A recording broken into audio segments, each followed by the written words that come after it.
Principles that guide in software development or process models you choose software development lifecycle. The first thing is requirement gathering, that is also called as communication part. Then comes the planning, very important phase. The analysis and planning is being done. So here we are talking about planning. That is first the management of everything from beginning to start. Different management activities need to be done. That is, you have to make project plan, you have to plan the test, you have to plan the team. All this you have to do. Then comes the technical practices.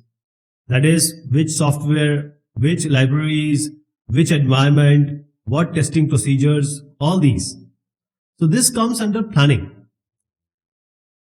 It is not so easy to project or to know in advance what will be the problem coming later. That is, the technical problems being encountered. The things will change. But a good team is that team which plans. So there are various planning philosophies. Basically, there are three planning philosophies. So the first one is minimalist. The second one is traditionalist. Third also I'll just tell you. But minimalist, as the name suggests, as less as possible. So it says that we don't need a detailed plan. Because you made a plan, now the change will come. Change is inevitable.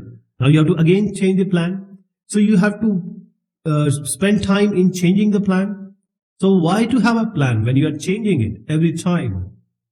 So this is about change.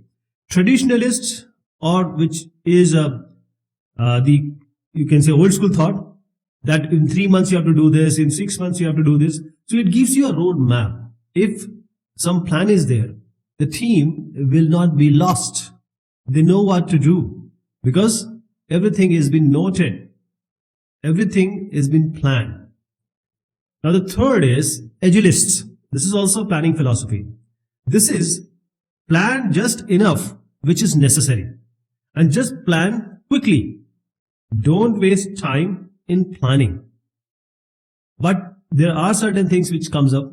Sometimes in these three philosophies and general practice, we overplan. That is the planning we require, we overplan. And sometimes we underplan.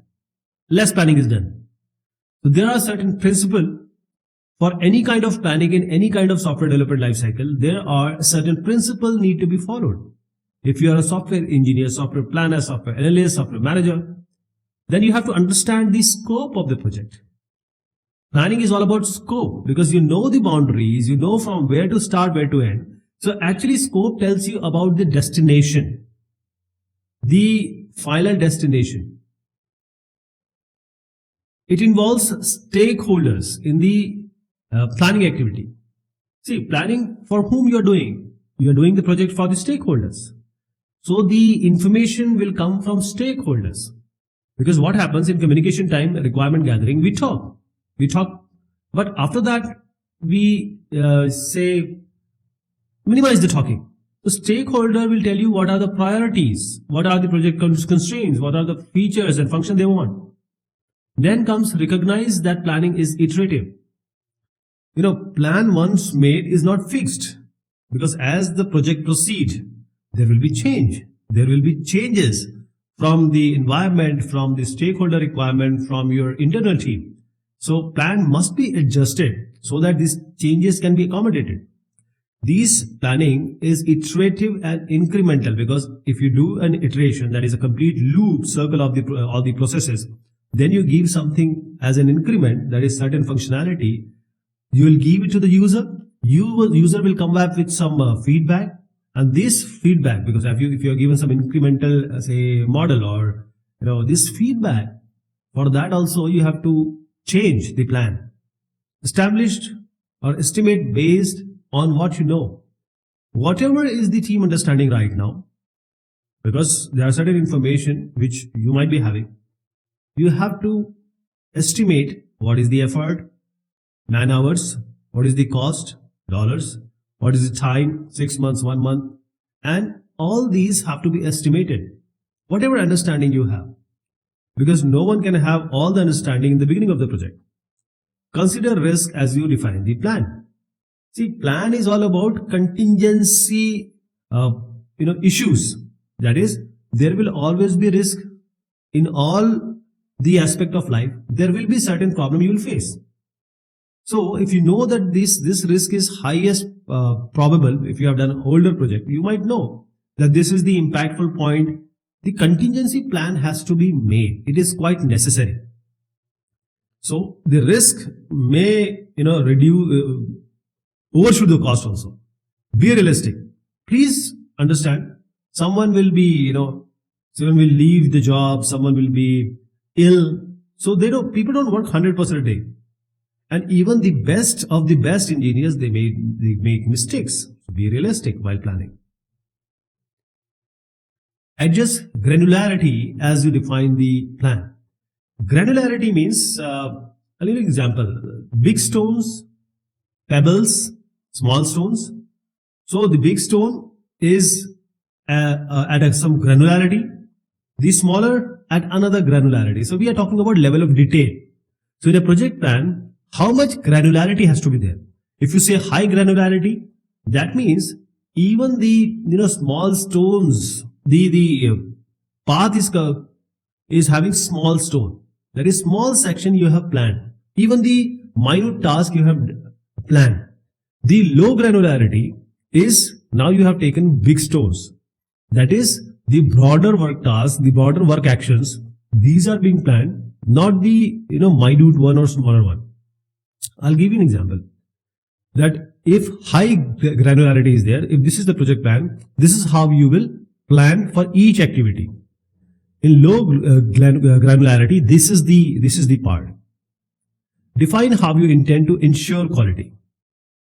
See, quality is the basic aspect which will decide whether your software is good or bad. So you have to plan how you are going to impart the quality. For example, technical review you have to do, pair programming you have to do, all has to be explicitly mentioned, defined, how you're going to do it. Quality is the most important aspect. Describe how you intend to accommodate change. So we talked about change.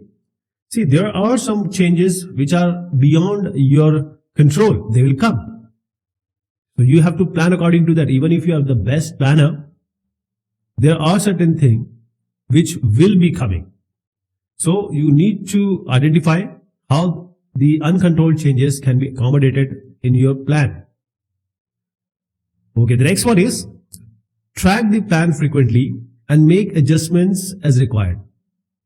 What happens is we do the reviews, meetings, all these in 15 days or 1 month.